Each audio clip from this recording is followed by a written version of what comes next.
Second nature beats. Did I ever go through times where I would compare myself to others, whether it be artists, people I know, or other people in general?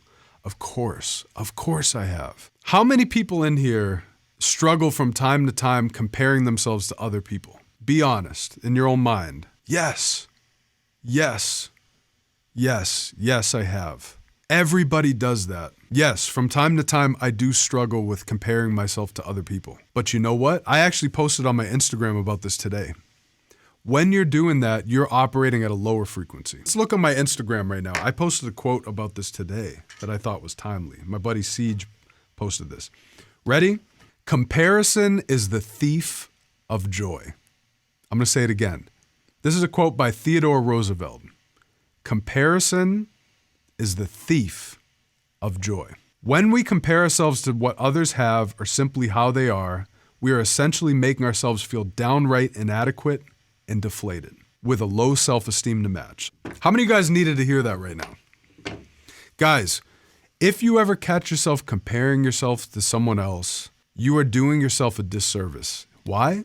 Because you are completely unique in all the universe. Who you are in this moment, who you are right now, sitting at your computer watching the stream, on your phone watching the stream, are completely and totally unique in all the universe. There is nobody like you out there. Nobody. There's nobody like you. You are one of a kind. And you know what? You're here for a reason.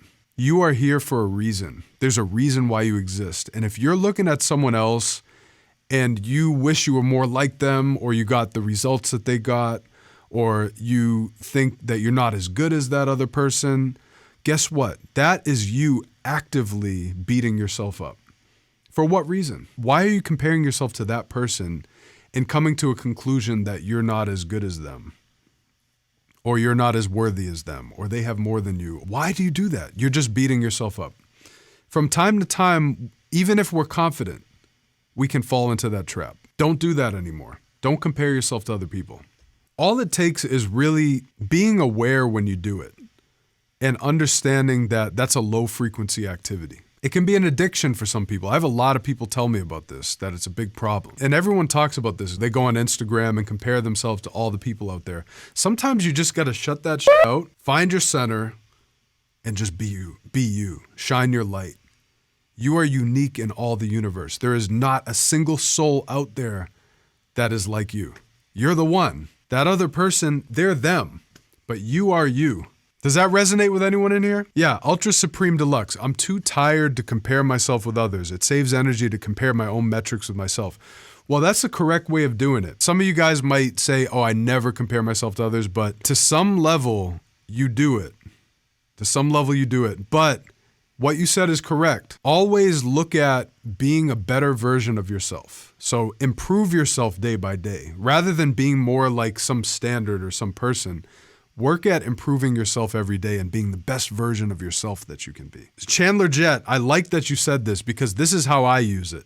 If I ever look at what someone else is doing and I feel jealous of what they're doing, or I feel like I could be doing more, I use that as fuel to get better. I actually like when I see someone that is doing something that I want to be doing or getting a result that I want to get, because that is the energy that pushes me towards what I want. Chandler Jet said, some people use it as fuel. If you watch the Michael Jordan documentary, all his greatest moments were from him comparing himself to others to prove he was greater. Yes, that's the trick of comparison. Instead of using it to beat yourself up and belittle yourself, use that as torque. Use that as energy to propel yourself in the direction you want to go to get the results that you want to get. That is correct. That's the best way to use it, and that's how I use it. When I see someone doing something that I'm like, oh, I wish I could be on that level or whatever, that is energy that I get to use to go for it. And without that energy, you're lacking that gift. There's a gift in that jealousy. There's a gift in that drive. You want to be able to harness that energy. Anytime I get jealous of someone, I'm like, what do I want about that? What they're doing is triggering this in me. And usually it's something already in me that's untapped. It's something already in me that I have not tapped into. And then what I do, I tap into that. I tap into that. There's something there. There's something juicy there. There's something good there. There's something unactualized there.